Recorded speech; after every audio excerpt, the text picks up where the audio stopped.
ಈ ಥರ ಕೆಸುವಿನ ಸಾಂಬಾರುಗಳನ್ನು ಮಡಿಕೆಗಳಲ್ಲೇ ಮಾಡಬೇಕು, ತುಂಬ ಟೇಸ್ಟಾಗಿರುತ್ತೆ. ನಮ್ಮಜ್ಜಿ ಯಾವಾಗ್ಲೂ ಮಡಿಕೆಗಳಲ್ಲೇ ಎಲ್ಲ ಸಾಂಬಾರುಗಳನ್ನು ಮಾಡ್ತಾಯಿದ್ರು, ಅದ್ರ ಟೇಸ್ಟೇ ಬೇರೆ ಥರ ಇರುತ್ತೆ.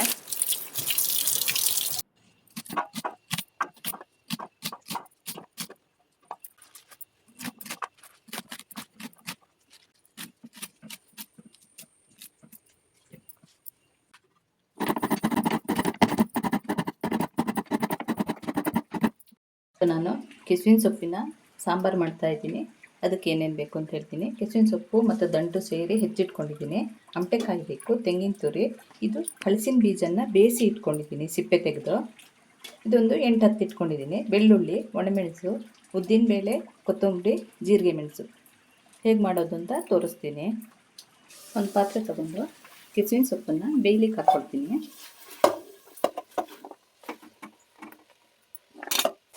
ಸೊಪ್ಪು ದಂಟು ಎಲ್ಲ ತೊಗೊಂಡಿದ್ದೀನಿ. ಚಿಗುರು ಚಿಗುರು ಆಗಿರೋದನ್ನು ನೋಡಿ ಕುಯ್ದು ತಂದಿದ್ದೀನಿ.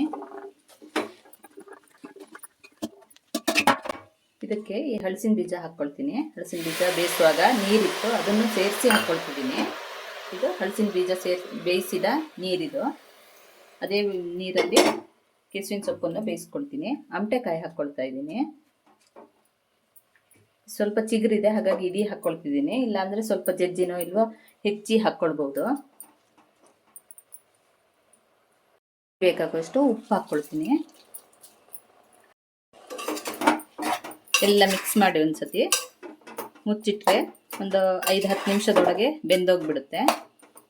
ಹಲಸಿನ ಬೀಜನ ಇದ್ರ ಜೊತೆನೇ ಬೇಯ್ಲಿಕ್ಕೆ ಹಾಕ್ಕೊಳ್ಬೋದು. ಅದು ಸ್ವಲ್ಪ ಟೈಮ್ ತೊಗೊಳುತ್ತೆ ಹಲಸಿನ ಬೀಜ ಬೇಯಲಿಕ್ಕೆ. ಕೆಸುವಿನ ಸೊಪ್ಪೆಲ್ಲ ಬೇಗ ಬೆಂದ್ಬಿಡುತ್ತೆ. ಹಾಗಾಗಿ ನಾನು ಹಲಸಿನ ಬೀಜನ ಬೇರೆ ಬೇಯಿಸ್ಕೊಂಡು ಹಾಕ್ಕೊಳ್ತಾ ಇದ್ದೀನಿ.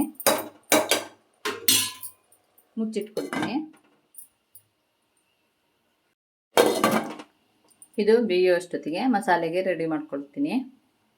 ಕಡಲೆ ತಗೊಂಡು ಮೆಣಸು ಹಾಕ್ಕೊಳ್ತೀನಿ. ಸ್ವಲ್ಪ ಎಣ್ಣೆ, ಕರಿಬೇವಿನ ಸೊಪ್ಪು, ಉದ್ದಿನಬೇಳೆ ಒಂದು 2 ಸ್ಪೂನಷ್ಟು. ಉದ್ದಿನಬೇಳೆ ಸ್ವಲ್ಪ ಜಾಸ್ತಿ ಬೇಕಾಗುತ್ತೆ ಇದಕ್ಕೆ. ಉದ್ದಿನಬೇಳೆ ಕೊತ್ತಂಬರಿ ಮಾತ್ರ ಹಾಕೋದು, ಬೇರೆ ಯಾವುದೂ ಹಾಕಲ್ಲ.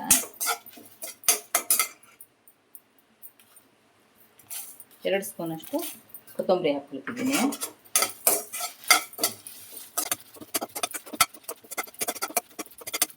ಜೀರಿಗೆ ಮೆಣಸು ಹಾಕ್ಕೊಳ್ತೀನಿ. ಜೀರಿಗೆ ಮೆಣಸು ಖಾರಕ್ಕೆ ಹಾಕ್ಕೊಳ್ಳೋದು. ಕೆಸುವಿನ ಹುಳಿಗೆ ಹುಳಿ ಮತ್ತು ಖಾರ ಕರೆಕ್ಟಾಗಿರಬೇಕು, ಇಲ್ಲಾಂದರೆ ಟೇಸ್ಟ್ ಆಗಲ್ಲ ಸಾಂಬಾರು. ಸ್ವಲ್ಪ ಖಾರ ಬೇಕಾಗುತ್ತೆ.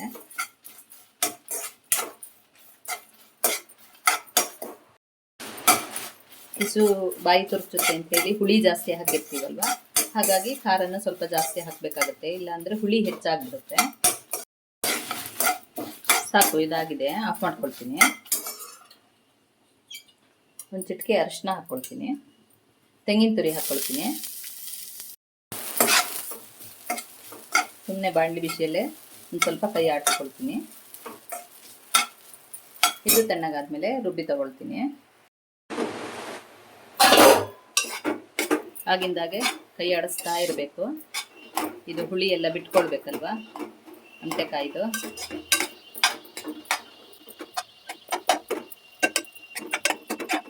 ಸ್ವಲ್ಪ ನೀರು ಬೇಕು, ನೀರು ಹಾಕ್ಕೊಳ್ತೀನಿ.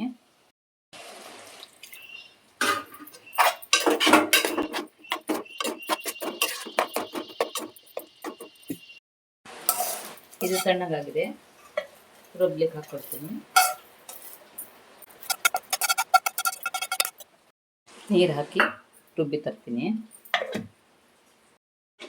ರುಬ್ಬಿದ್ದಾಗಿದೆ, ನೈಸಾಗಿ ರುಬ್ಬಿದ್ದೀನಿ.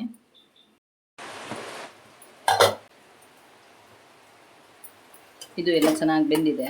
ಇದಕ್ಕೀಗ ರುಬ್ಬಿರೋ ಮಸಾಲೆನ ಹಾಕ್ಕೊಳ್ತೀನಿ. ಕೆಸುವಿನ ಸೊಪ್ಪು ಒಂದು 10 ನಿಮಿಷದಲ್ಲೇ ಬೆಂದ್ಬಿಡುತ್ತೆ. ಅಮಟೆಕಾಯಿ ಎಲ್ಲ ಇರೋದ್ರಿಂದ ಒಂದು ಸ್ವಲ್ಪ ಟೈಮು, ಇಲ್ಲಾಂದರೆ ಇನ್ನೂ ಬೇಗ ಆಗುತ್ತೆ. ಸ್ವಲ್ಪ ಜಾರ್ ತೊಳೆದ ನೀರು ಹಾಕ್ಕೊಂಡಿದ್ದೀನಿ. ತುಂಬ ನೀರಾಗಿ ಮಾಡ್ಕೊಳ್ಬಾರ್ದು ಈ ಸಾಂಬಾರು, ಸ್ವಲ್ಪ ಗಟ್ಟಿಯಾಗಿರಬೇಕು. ಸೊಪ್ಪಿನ ಸಾರೆಲ್ಲ ಇರುತ್ತಲ್ವ, ಹಾಗೆ. ಇದು ಚೆನ್ನಾಗಿ ಕುದಿ ಬರಬೇಕು.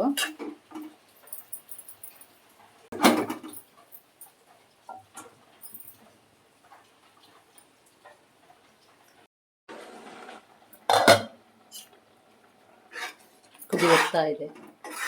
ನಾನು ಸ್ವಲ್ಪ ಹೊತ್ತು ಕುದೀಲಿ. ಹಲಸಿನ ಬೀಜನ ನಾವೆಲ್ಲ ಅಡುಗೆಯಲ್ಲೂ ಉಪಯೋಗಿಸ್ಕೊಳ್ಳೋದು ಒಳ್ಳೆಯದು. ಸಾಂಬಾರೆಲ್ಲ ಮಾಡುವಾಗ ಒಂದೆರಡು ಹಲಸಿನ ಬೀಜ ಹಾಕ್ಕೊಂಡ್ರೆ ಅದರಲ್ಲಿ ರಿಚ್ ಪ್ರೋಟೀನ್ ಇರುತ್ತಂತೆ. ಹಾಗಾಗಿ ದಿನ 1-2 ತಿಂತಾ ಇದ್ದರೆ ಒಳ್ಳೆಯದೇ. ಜಾಸ್ತಿ ತಿಂದರೆ ಮಾತ್ರ ಗ್ಯಾಸ್ಟ್ರಿಕ್ ಆಗುತ್ತೆ. 1-2 ತಿಂದರೆ ಏನೂ ಆಗಲ್ಲ. ಇದನ್ನು ಮುಚ್ಚಿಟ್ಟು ಬೇಯಿಸ್ಕೊಳ್ಬೇಕು, ಇಲ್ಲಾಂದರೆ ಎಲ್ಲ ಕಡೆ ಹಾರಿಬಿಡುತ್ತೆ, ಗಲೀಜಾಗುತ್ತೆ. ಸುತ್ತ ಎಲ್ಲ ಮುಚ್ಚಿಟ್ಟು ಬೇಯಿಸಿದ್ರೆ ಹಾರೋದಿಲ್ಲ. ನಾನು ಇದು ಹೋಳು ಬೇಯುವಾಗಲೇ ಉಪ್ಪು ಹಾಕ್ಕೊಂಡಿದ್ದನಲ್ಲ, ಅದೇ ಸಾಕಾಗುತ್ತೆ, ಜಾಸ್ತಿ ಮತ್ತೆ ಹಾಕ್ಕೊಂಡಿಲ್ಲ. ಬೇಕಿದ್ದರೆ ನೋಡಿ ಹಾಕ್ಕೊಳ್ಬೋದು.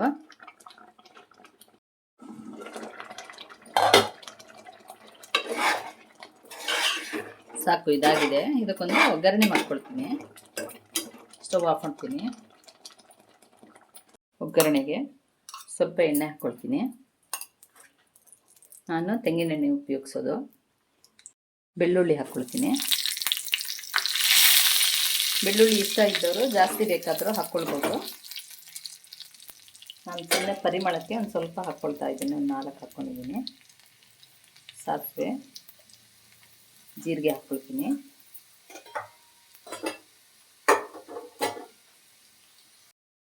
ಮೆಣಸು ಒಂದು ತುಂಡು ಹಾಕ್ಕೊಳ್ತೀನಿ. ಕರಿಬೇವಿನ ಸೊಪ್ಪು.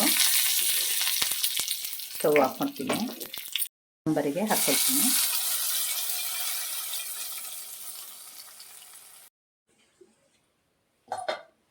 ಕೆಸುವಿನ ಸಾಂಬಾರು ರೆಡಿಯಾಗಿದೆ. ಉದ್ದು ಮತ್ತು ಕೊತ್ತಂಬರಿ ಪರಿಮಳನೇ ಚೆನ್ನಾಗಿರುತ್ತೆ. ಅದ್ರ ಜೊತೆಗೆ ಬೆಳ್ಳುಳ್ಳಿ ಹಾಕೋದ್ರಿಂದ ತುಂಬ ಟೇಸ್ಟಾಗಿರುತ್ತೆ ಈ ಸಾಂಬಾರು.